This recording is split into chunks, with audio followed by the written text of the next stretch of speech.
Très bien, bonjour à toutes et à tous. Donc, merci de votre présence aujourd'hui pour notre intervention sur un sujet qui est à la fois un sujet qui n'est pas nouveau, sur lequel on a déjà beaucoup écrit, mais sur lequel on a quelques éléments d'appréciation que l'on pense nouveaux, intéressants, en tout cas tirés d'expériences multiples récentes qu'on a à vous présenter, donc sur les enjeux conjoint de la qualité de vie au travail et de la qualité de prise en charge des patients, donc avec l'expérience conjointe de Cham et de Sofaxis. Donc, deux mots, pourquoi Cham et Sofaxis? Nous sommes deux acteurs de la santé dans le secteur hospitalier, de la couverture de l'assurance dans le secteur hospitalier, notamment, qui ont choisi de se réunir depuis 2013, puisque maintenant donc, le groupe constitué de Cham et de Sofaxis donc, intervient sur le monde des collectivités territoriales, c'est l'un des domaines historiques de Sofaxis, mais surtout sur les filières de soins, le monde hospitalier, par les deux métiers de Cham et de Sofaxis. Sofaxis, on le verra, qui intervient notamment pour un métier de consulting. On vous présentera quelques éléments sur les aspects de santé au travail. Sofaxis, qui est aussi historiquement présent sur le monde des établissements hospitaliers, par sa filiale Sofca, qui est le courtier en assurance statutaire sur les établissements hospitaliers. Il y a deux mots de Cham. Oui, merci. Merci Pierre. Cham, qui est une société d'assurance mutuelle spécialisée dans l'assurance et le management des risques des acteurs de la santé, du social et du médico-social. Cham, qui en termes de chiffres et pour aller vite, est le premier assureur de responsabilité civile médicale en France avec 50% de part de marché. Plus de 75% des hôpitaux publics et 25% des établissements privés notamment. Notre mission est d'aider à sécuriser l'activité de nos clients à travers des activités d'assurance d'un côté traditionnel, mais aussi d'aide à l'identification et à la prévention des risques. Notre démarche précisément de management des risques, elle est portée, on l'espère, par une certaine légitimité. Bien sûr, nos bases documentaires, les dossiers sinistres que nous gérons pour nos clients constituent une base d'informations très importante, des histoires, des rapports d'expertise et des condamnations. Une expertise médico-légale forte pour gérer ces dossiers, une bonne connaissance des établissements. Notre approche dans le domaine du management des risques n'est pas celle d'une autorité de tutelle ni d'une autorité de contrôle. Elle est de proposer à nos clients, les professionnels de santé, l'identification des dysfonctionnements immédiatement à l'origine d'un sinistre, d'un côté, et de l'autre côté, quelles sont les bonnes pratiques médico-légales qui, lorsqu'elles ne sont pas respectées, nous amènent à perdre, ou en tout cas à pas très bien défendre un dossier. Voilà, on a une organisation spécifique au sein de Cham dédiée à cette activité de management des risques.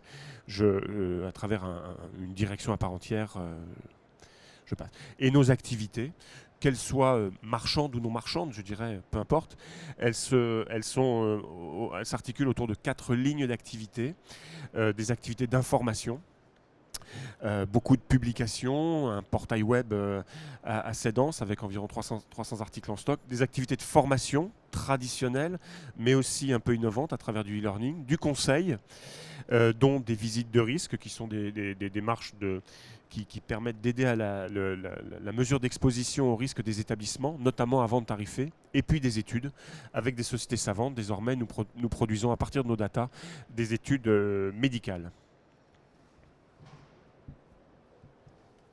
Pour sa part, Sofaxis, donc en deux mots, un métier historique qui est le métier de courtier sur le monde de l'assurance statutaire. Aujourd'hui, ce sont 22 000 employeurs publics que nous accompagnons dans leur domaine de prévention des risques statutaires. Ça représente plus de 739 000 agents assurés.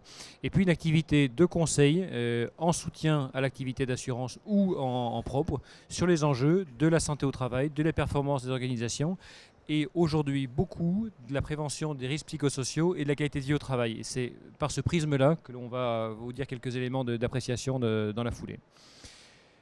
Quelques éléments pour commencer sur un aspect qui est à la fois périphérique des enjeux de qualité de vie au travail et qui est à la fois très proche, qui sont les problématiques d'absence pour raison de santé.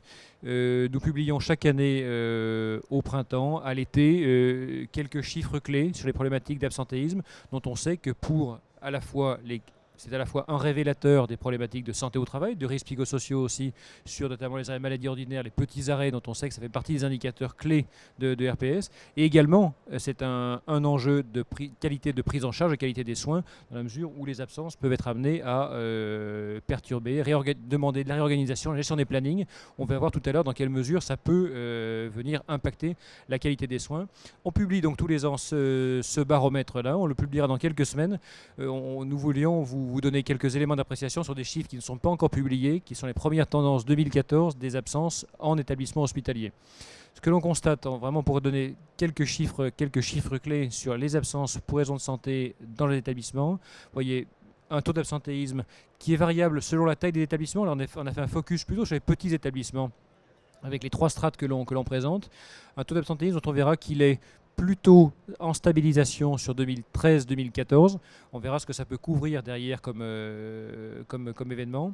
Mais un taux d'absentéisme dont on voit qu'il est, que ça soit au minimum de 11%, pour les petits établissements qui sont beaucoup d'EHPAD notamment, de plus de 14%, donc majoritairement couverts par la maladie ordinaire, un taux d'absentéisme qui reste extrêmement élevé, donc en taux, en gravité, qui reste élevé également en fréquence, puisque donc sur 100 agents employés, on constate bon an mal an 74-75 arrêts dans l'année, et qui touche également beaucoup de monde, puisqu'on le voit sur 100 agents employés, on en a quasiment 1 sur 2 dans l'année qui a connu au moins une absence pour l'un des motifs, donc qui sont les motifs d'assurance statutaire, maladie ordinaire, CLM, CLD, accident de service et également congé maternité, même si on voit que c'est marginal.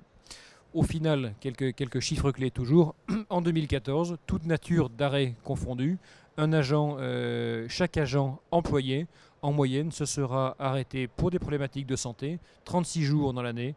On voit que c'est massivement, en premier, la maladie ordinaire. On retrouve derrière les CLM-CLD, pas à parité, mais assez proche néanmoins. On connaît la complexité du maintien, du retour à l'emploi après CLM-CLD. Quelques chiffres clés toujours pour aller vite et vous donner ces éléments de synthèse avant de passer à la suite, sur un zoom sur l'accident de travail. L'accident de travail, si on a pris une base 100 en 2007 et qu'on suit l'évolution des 3 indicateurs de gravité, de fréquence et d'exposition, gravité, on va s'intéresser à la durée des arrêts. La fréquence, on va s'intéresser au nombre d'événements. L'exposition, c'est la proportion d'agents qui sont concernés par les événements.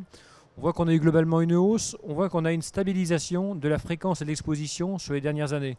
On a entre 2012 et 2014 pas tellement plus d'agents qui ont connu à la fois au moins un accident de travail dans l'année, pas tellement ceux qui en ont connu, pas tellement plus d'événements. Par contre, on voit qu'on a une gravité qui continue à augmenter. Donc on a des arrêts, des accidents de travail, on va voir quelques chiffres bruts après, qui durent depuis 2007 et c'était déjà en augmentation auparavant, chaque année un peu plus longtemps. On verra que ce sont des augmentations qui sont essentiellement dues à la croissance de la maladie professionnelle. Ce n'est pas tellement les accidents de travail en tant que tels, ce ne sont pas tellement les accidents de trajet qui augmentent, ce sont vraiment les maladies professionnelles qui représentent un poids croissant et qui ont des durées importantes qui font qu'on a une gravité qui s'accroît. Au final, cette évolution de la durée, pratiquement, un agent qui s'arrête dans l'année, qui connaît un accident de travail, donc travail c'est service, trajet et maladie pro, en 2014 c'était une durée moyenne de 58 jours d'arrêt que l'on constatait. Donc un phénomène en croissance et en valeur absolue extrêmement important. Ce que je vous disais, pour comparer et pour illustrer cette proportion-là, sur l'ensemble des 3 risques, accident de service, trajet, maladie pro, eh bien on voit qu'on a, sur une base 100, quelque chose d'assez, on va dire, constant, qui est la proportion des accidents de trajet. Bon an, mal an, elle est constante. Par contre, on voit que la part des maladies professionnelles augmente sur l'ensemble des arrêts. Et de là, les enjeux de question de maintien dans l'emploi, de gestion des inaptitudes, qui est d'autant plus important que ça devient de moins en moins marginal. Pour en dire 2 mots derrière. Au final, quelques éléments de coût. On sait que chaque agent, alors là c'est chaque agent employé, donc chaque agent qu'il ait connu ou non un accident de travail dans l'année, coûte en moyenne à son employeur un peu plus de 400, 419, 420. Là c'est un chiffre qui est arrêté en 2013, qui n'est pas encore actualisé sur 2014, mais 420 € en moyenne par agent employé sur le seul accident de travail. On retrouvera, là c'est plus anecdotique, mais ce que je n'ai pas dit, c'est si vous souhaitez recevoir l'animation ou les stats, on pourra vous les faire passer. Je crois vous avez nos coordonnées sur l'animation, et puis sur le stand Cham, on pourra vous faire passer les éléments. Toujours les éléments de manutention qui sont les premiers facteurs d'accident de travail, les chutes et glissades, malgré tout ce qu'on fait, qui restent les premiers contributeurs. On retrouve le corollaire, c'est beaucoup de contusions, d'hématomes, de douleurs. On retrouve essentiellement comme chiffre clé les maladies professionnelles, on le disait, qui sont quand même extrêmement importantes. Dans les maladies pro, ce sont les TMS qui sont de loin les premiers facteurs de maladies professionnelles, avec, on le voit, tout à la fois des durées moyennes d'arrêt, des coûts moyens qui sont extrêmement importants. On a cette évolution du taux d'incidence qu'il faut avoir en tête également. Il se stabilise sur 2012, 2013, également sur 2014, qui montre quand même que globalement, on a eu, chaque année, on détecte un nombre, on va dire, tendanciellement quand même supérieur de maladies professionnelles sur une cohorte de 1000 agents. Chaque année, on regarde 1000 agents et on voit que autant en 2008, sur 1000 agents, on identifiait en moyenne 5,8, on qualifiait 5,8 nouvelles maladies professionnelles. En 2013, on en qualifiait 7. Alors c'est soit ou un symptôme d'un vieillissement de la population, d'une dégradation peut-être des conditions de travail. C'est également l'amélioration du processus de reconnaissance et qualification des événements qui permet cela. Mais c'est le corollaire de ce que l'on voyait sur la part croissante des maladies professionnelles. Donc voilà ces éléments de panorama. Des durées moyennes variables selon l'âge des agents, ça c'est des choses qui sont connues. Ce à quoi on voulait arriver comme première phase de discussion, c'était d'attirer l'attention sur des études que l'on a, alors qu'on ne présente pas là, mais qu'on a réalisées, sur le fait que donc absentéisme, absence présence de santé, qualité de vie au travail et qualité de la prise en charge sont des indicateurs qui, loin d'être indépendants, possèdent des liens qu'on peut mesurer.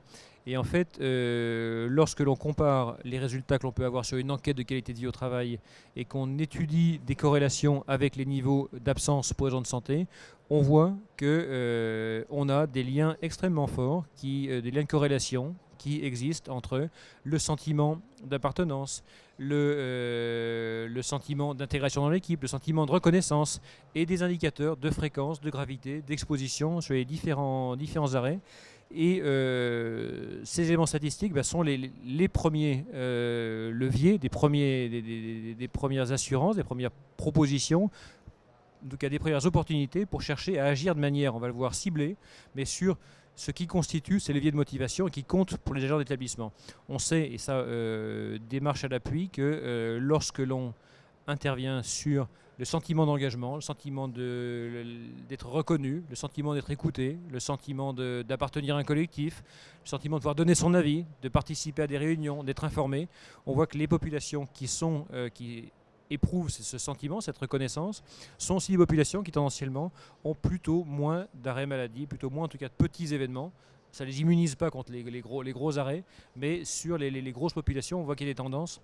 Et cette notion, c'est cette boucle qu'on a cherché à représenter, se vérifie du point de vue statistique, améliorer les conditions de travail, il faut identifier les liens, agir sur les facteurs, et on arrive effectivement en jouant alors non seulement sur les conditions de travail les plus physiques, mais également sur les facteurs de RPS, on arrive à jouer sur les absences.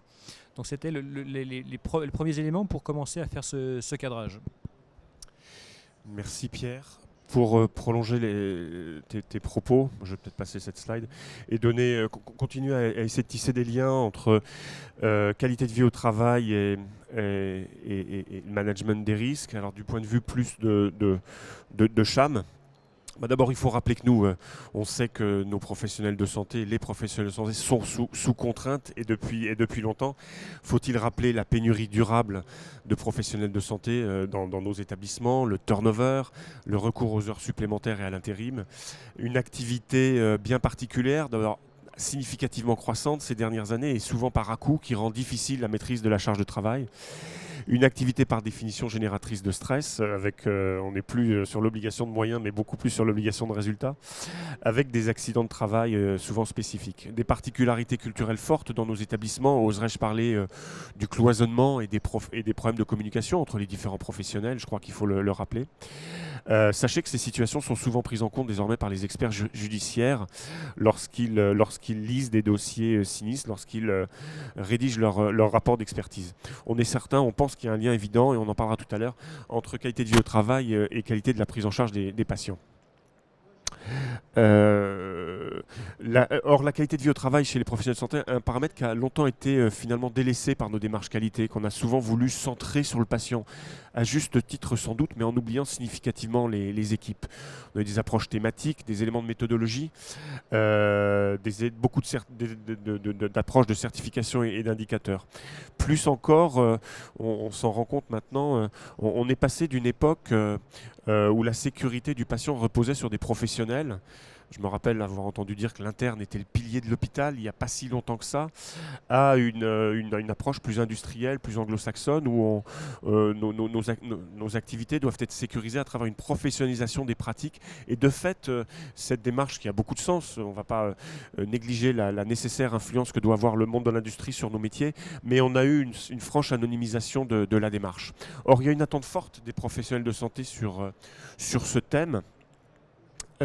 Qui sont les professionnels de santé très très attachés à l'ajustement de leurs conditions de travail, conscients d'un exemple réussi dans d'autres secteurs d'activité comme l'aviation. Et puis intéressés aussi par de nombreuses innovations autour de la notion d'équipe, je pense à la formation par simulation. Et puis on a une toile de fond, on a un cadre qui est assez favorable puisque des impulsions institutionnelles sont données par la HAS depuis une petite année. Alors nous, c'est notre regard et rien de plus. On voit cet aspect environnement autour des équipes depuis un certain temps. Une étude sur l'obstétrique déjà réalisée en 2008, j'en retire quelques conclusions, avait mis en évidence sur environ, je crois que ça devait être 70 dossiers clos où on avait été condamné dans le domaine de l'obstétrique, avait pointé des problèmes liés aux effectifs au sens très large dans près de 35% des cas, et plus précisément des aspects quantitatifs dans 7 cas, avec, on y revient, des insuffisances de ressources touchant indifféremment les obstétriciens, les anesthésistes, les pédiatres, dont on sait que ce sont des populations marquées par la pénurie, mais aussi des problèmes de qualification ou de compétences dans 27% des cas étudiés. On voyait déjà des problèmes entre les seniors, les internes, les FFI et les élèves, voire des problèmes de compétences. On a vu aussi plus récemment à travers une étude CHAML aussi, à partir de nos dossiers sur le circuit du médicament, on a vu ressortir à travers des rapports d'expertise les notions d'actes stressants, de surcharge de travail et de glissement de tâches. On voit bien donc dans nos dossiers que cette notion d'environnement est très forte et le lien qu'elle peut avoir avec la sinistralité. Sachez pour mémoire, même si je l'ai déjà évoqué, que les experts, dans leur mission, ont vocation à rechercher ces données environnementales quand ils réalisent leur rapport d'expertise. Ils regardent l'organisation du service et le fonctionnement et sont amenés à se positionner pour savoir si cette organisation du service a eu un impact, a une responsabilité dans la survenue du sinistre. Plus récemment, on a eu la chance de réaliser une étude avec le CEPRAL, basé à Lyon. À partir là encore de nos data qui parlent, on a regardé sur une période donnée un certain nombre de dossiers clos au bloc opératoire, 155. On a été condamnés. D'accord ? Donc là, sur ces dossiers, on est capable de regarder une histoire, un rapport d'expertise et les motivations qui ont condamné au jugement. On a essayé de voir un petit peu quels étaient les facteurs qui ont contribué à ces accidents. Alors sans rentrer dans le détail, parce que tout ça fera l'objet d'un papier, sur 155 événements avec 193 éléments contributifs, c'est intéressant de voir la part de la technique, l'erreur pair opératoire, 33%, on a envie de dire qui est presque incompressible. Bon, on a envie de dire qu'il y a une part d'aléa, mais on voit la part importante de la communication au sens large, de l'ordre de 14%, de système, de l'ordre de 10%, et de cognitif, avec des erreurs de jugement, des problèmes de vigilance, des problèmes de surveillance réalisés par les équipes qui arrivent jusqu'à 56%. Une façon de réaliser la synthèse de cette étude qui nous a été proposée par les équipes du CEPRAL, et c'était amusant, entre guillemets, parce que on voulait voir quels auraient été les sinistres qui auraient pu être évités grâce à la checklist. Ce qui veut dire que tous ces dossiers sont des dossiers antérieurs dans leur survenue à 2010. Et en fait, ce sont simplement de 14 à 18% des dossiers, des accidents qui auraient pu être évités par le bon respect d'une checklist. C'est déjà beaucoup, hein, ça justifie tout à fait la mise en place de ces structures. Mais on voit que 90% des sinistres auraient pu être évités si les facteurs humains avaient pu être stabilisés, puisqu'ils sont dans 90% à l'origine des événements chirurgicaux ayant conduit à une condamnation.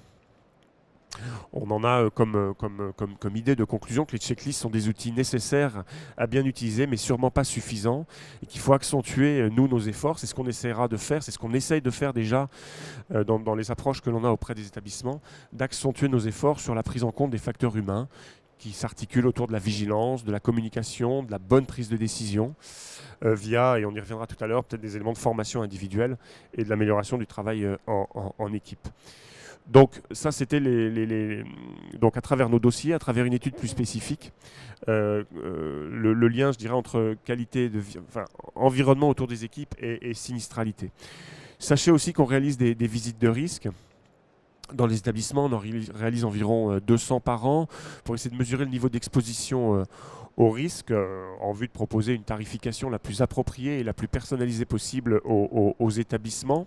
Sur environ 100-120 items, on s'est intéressé aux items qui relevaient de l'organisation, du fonctionnement de l'équipe, des items que vous avez sous les yeux, et certains interpellent. Les effectifs médicaux et soignants qui sont stables dans 75% des cas, ça veut dire que dans un quart des cas, l'établissement reconnaît à vous, hein, tout simplement, des équipes qui sont marquées par de l'instabilité et tout ce que ça peut vouloir dire. Des aspects de formation, notamment de formation d'équipe, de formation par simulation, qui sont absents dans un cas sur deux. Un sujet aussi qui nous intéresse beaucoup, c'est du temps non médical qu'on peut consacrer aux activités de gestion des risques, des RMM, des temps où les équipes se retournent un petit peu sur leurs pratiques, mais qui sont réalisées là dans moins un des cas sur deux. Et enfin, un sujet sur la gestion des plaintes, qui est un sujet intéressant pour voir si gestion des risques et gestion des sinistres font l'objet d'un lien, et ce lien n'est réalisé que dans 70% des cas. On avait aussi, encore un autre point de vue, on s'était intéressé à ces aspects d'équipe à travers les recommandations de notre conseil médical qui, tous les ans, sur une thématique donnée, produit des recommandations aux professionnels de santé. Il y a déjà donc quelques années que l'on insiste, même si on sait que c'est pas toujours facile à mettre en œuvre, sur la nécessaire stabilité des équipes médicales et soignantes et d'une permanence de soins efficaces.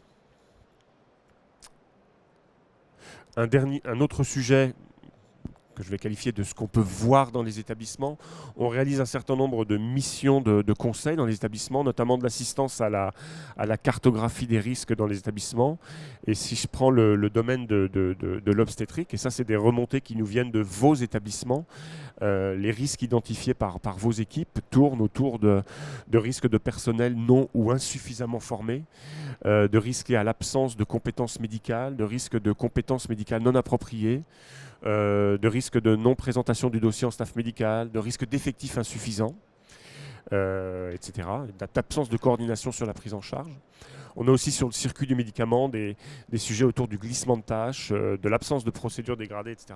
Donc on voit bien tout un arsenal de dysfonctionnements, si je puis dire, qui touchent directement à l'équipe, qui mettent l'équipe et les individus en difficulté, et on sait l'impact que cela peut avoir sur la sinistralité. Alors de façon un peu plus positive, toujours dans ce qu'on peut voir à travers notre métier, notamment dans vos établissements, on décerne un prix CHAM tous les ans et on a des établissements qui nous interpellent par leur innovation et plus précisément par cette préoccupation du bon fonctionnement en équipe. Et on a eu l'occasion d'accorder un prix à un établissement, à une polyclinique de Lormeau, qui avait mis en place des activités de simulation. Donc on met bien en scène, je dirais, toute une équipe autour d'une prise en charge complexe et donc autour d'urgences vitales en obstétrique, qui montre bien la sensibilité des établissements à cette préoccupation. Voilà, on avait aussi, et c'est amusant, déjà il y a quelques années, identifié à travers notre veille et les regards qu'on pouvait porter au-delà de nos frontières, des établissements qui, aux États-Unis en l'occurrence, suite à des accidents itératifs dans un bloc opératoire, on avait vu des autorités de tutelle en marge des amendes qui avaient été infligées à l'établissement, proposer l'installation d'un système de surveillance vidéo dans un bloc opératoire. On avait traduit ça comme une démarche très directe dans les établissements. En fait, avec le recul, on se rend compte que les anglo-saxons, dans une démarche très pratique, avaient cette préoccupation de regarder les équipes, conscients qu'ils étaient, qu'au-delà des process, c'était bien des dysfonctionnements humains qui avaient conduit à une sinistralité itérative. Voilà, alors quelques pistes de réflexion, et notamment pour tenir un peu les délais et laisser peut-être la place aux questions. Il est clair qu'aujourd'hui, on doit certainement associer le bien-être des professionnels de santé à notre travail élémentaire de maîtrise des risques patients. On a une belle opportunité, je crois, sans être un grand méthodologiste, à travers l'approche par processus.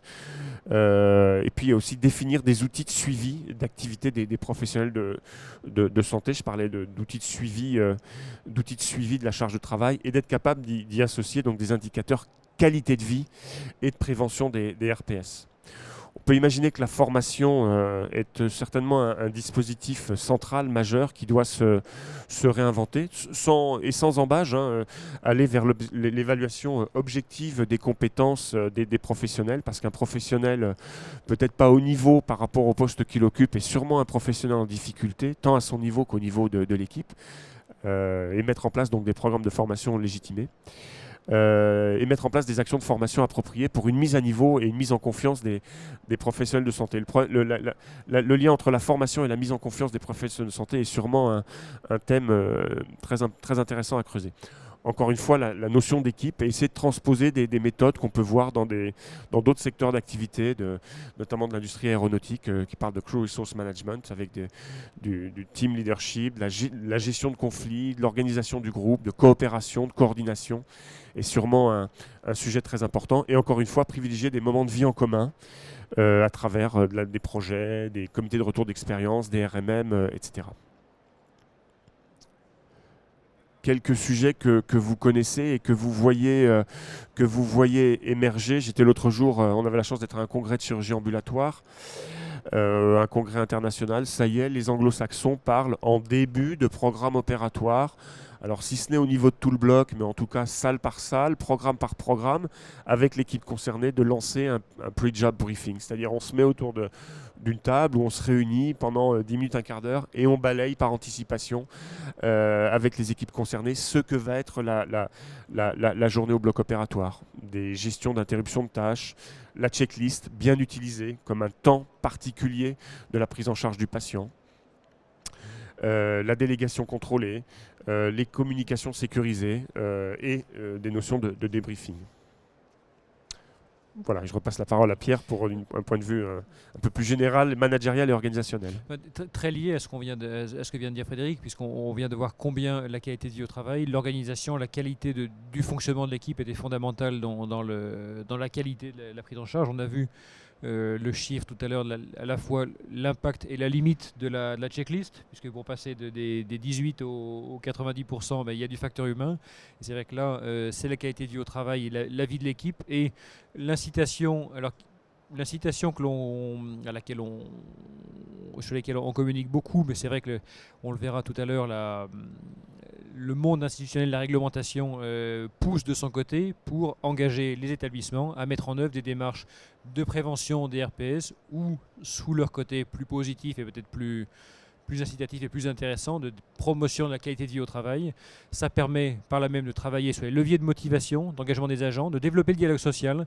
On pourra en parler également sur le fait de conduire une démarche, conduire un projet qui dure jamais moins de 1 an et demi, 2 ans parfois, pour une démarche d'analyse, de cartographie, de prévention des RPS. Ça développe le dialogue social, ça permet de mettre dans un cadre organisé des sujets qu'on n'aurait pas pu aborder sinon. Ça permet aussi d'assurer la conformité réglementaire de l'établissement. L'AV 2014, c'est une chose. Les différents accords interprofessionnels, interfonction publique d'octobre 2014, la circulaire des GOS sur le sujet également. On peut mener les deux de front pour à la fois améliorer la qualité de vie, être conforme à l'AV 2014 et être conforme plus également au cadre réglementaire. Conduire ce type de démarche, aussi on le verra peut-être tout à l'heure, c'est le moyen de réinvestir ce qu'on pourrait appeler les fondamentaux du management. C'est vrai que les plans d'action que l'on conduit, ça peut être et des plans d'action très institutionnels, très globaux, très génériques, très structurants. Ça peut être aussi la mise en place d'outils du quotidien pour soutenir l'encadrement de proximité dans les actions du quotidien. Ce qui est intéressant, notamment ce que montrait Frédéric, c'est comme quoi des outils comme une checklist ou un point d'un quart d'heure avant de commencer la journée, c'est à la fois quelque chose d'assez frustre du point de vue méthodologique et à quel point, quand on le fait, c'est fondamental sur la qualité à la fois de la vie au travail et de la qualité des soins. Eh bien, soutenir l'encadrement de proximité dans les actions du quotidien, l'aider à réfléchir sur la qualité de ses pratiques et puis co-construire ensemble, déployer des bonnes pratiques qui associent à la fois les agents et l'encadrement. Au chapitre des bonnes pratiques, pour reprendre l'image de Frédéric sur la réunion de début de journée, la mise en place de réunions de service, de réunions d'équipe dans le monde de l'hôpital, c'est un sujet qui est éminemment récurrent comme un sujet problématique. On n'a pas le temps, et c'est une réalité dans la journée, dans la semaine, dans le mois, de se voir tous ensemble au moins une fois pour parler de l'activité de l'équipe.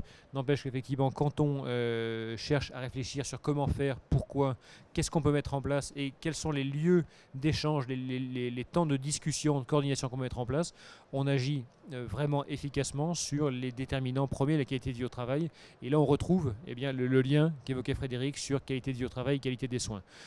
Plus globalement, déployer des actions de maîtrise des absences pour raisons de santé, puisque les absences sont à la fois le symptôme pas unique, pas automatique des problématiques de qualité de vie au travail, de risques psychosociaux, mais en sont l'un des symptômes. Ils sont aussi la cause des dysfonctionnements qu'on a vu tout à l'heure et des problématiques de qualité de prise en charge du patient. Donc quelques pistes de réflexion qui sont vraiment à la jonction et sur la ligne de partage des eaux entre ces deux sujets qu'on a évoqués.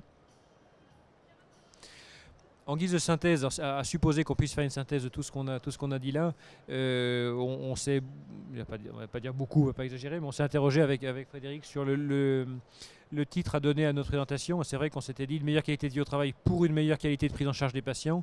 On aurait aussi pu le rédiger à l'inverse, c'est une meilleure qualité de prise en charge des patients pour une meilleure qualité de vie au travail.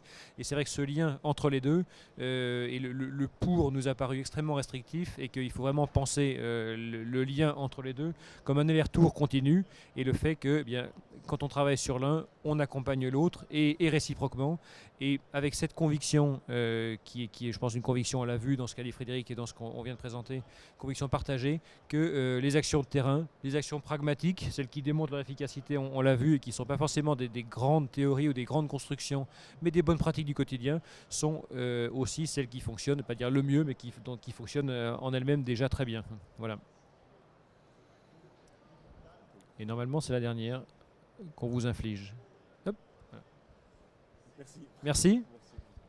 Avez-vous des questions ou des remarques ou des approbations?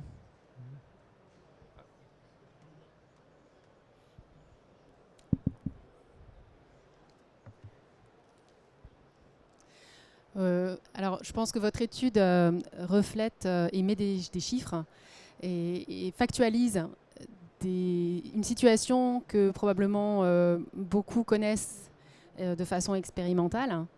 Donc ça permet, je trouve que ça a le gros avantage de permettre justement d'engager le dialogue avec les établissements. Donc merci pour ce travail et pour cette présentation. Ma question, c'est So what? Qu'est-ce qu'on en fait derrière, à votre niveau, au niveau assurance, ou qu'est-ce que vous préconisez? Est-ce que vous agissez de façon à réduire, enfin, à améliorer la qualité de vie au travail et la qualité de prise en charge des soins? Quels sont vos leviers d'action? Je peux commencer. Enfin, en tant qu'assureur, on est et on reste un prestataire en appui des problématiques qu'on peut identifier. On a une batterie, tout aussi modeste soit-elle.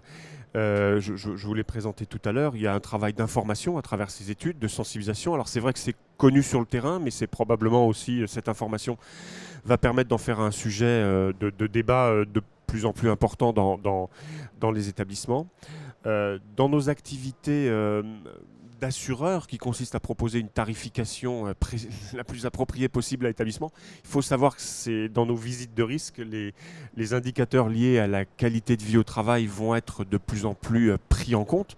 On a rentré dans nos indicateurs de visite de risque la formation par simulation, l'implication des médecins, du temps non médical dédié à la gestion des risques.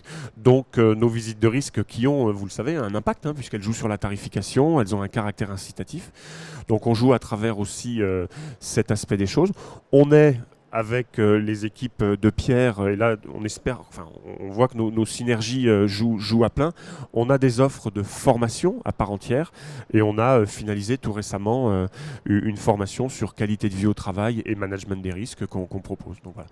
Donc on a un comportement de prestataire assez traditionnel sur 2 ou 3 thèmes d'information, de conseils et puis de formation.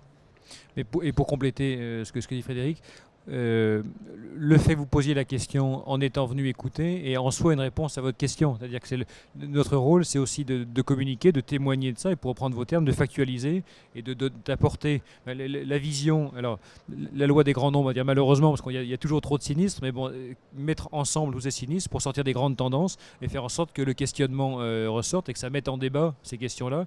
Et c'est vrai que tenter, alors de manière, encore une fois, c'est sur un travail en construction qu'on conduit ensemble, mais rapprocher des expertises qui sont les nôtres maintenant, où on voit qu'on a une grande complémentarité sur vraiment le risque opérationnel, le premier, et risque plus qualité de vie au travail des agents hospitaliers, soignants, non soignants, mettre en commun ces ensembles, voir les liens qui existent. Ça permet, comme vous le disiez, de faire ressortir des faisceaux, des grandes lignes de force d'enjeux. Et si on arrive à se faire se poser cette question-là comme vous le faites, eh bien c'est le premier début de communication, de sensibilisation, qui permet derrière à arriver à des leviers de tarification un peu innovants où on prend en compte les mesures qui ont été faites. Donc si la question se pose, c'est que déjà on a fait un petit bout de chemin. Voilà.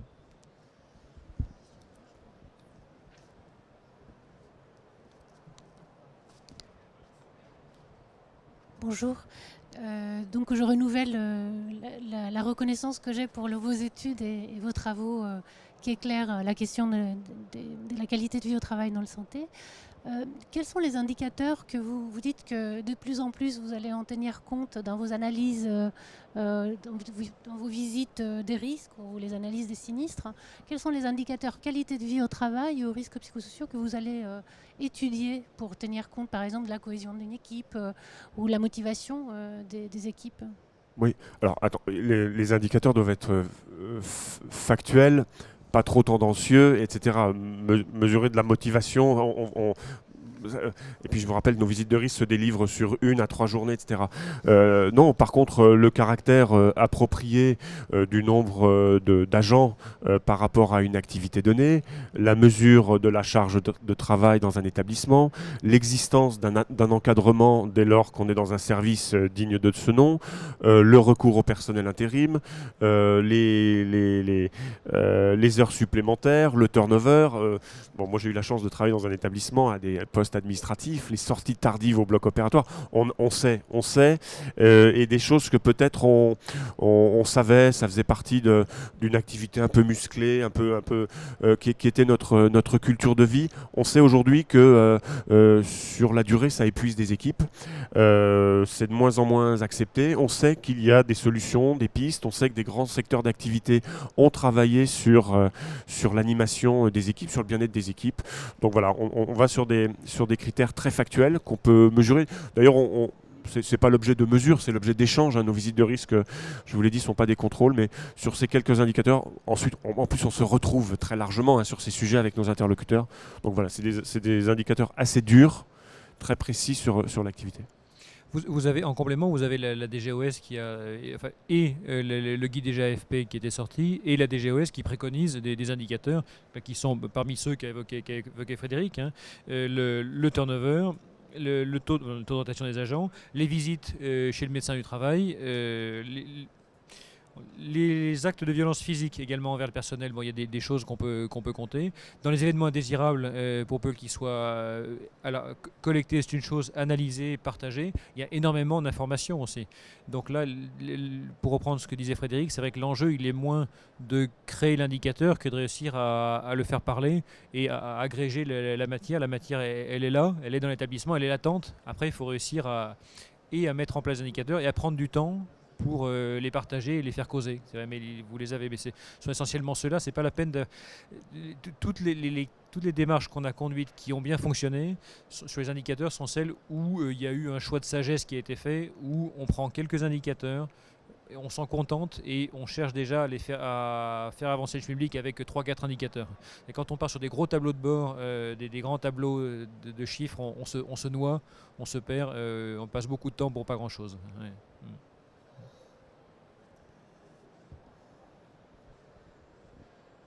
Je ne sais pas s'il y a d'autres questions. Eh ben, je crois qu'on a tenu les délais, je vous vois avec le sourire. Merci beaucoup. Merci pour cette beaucoup. présence.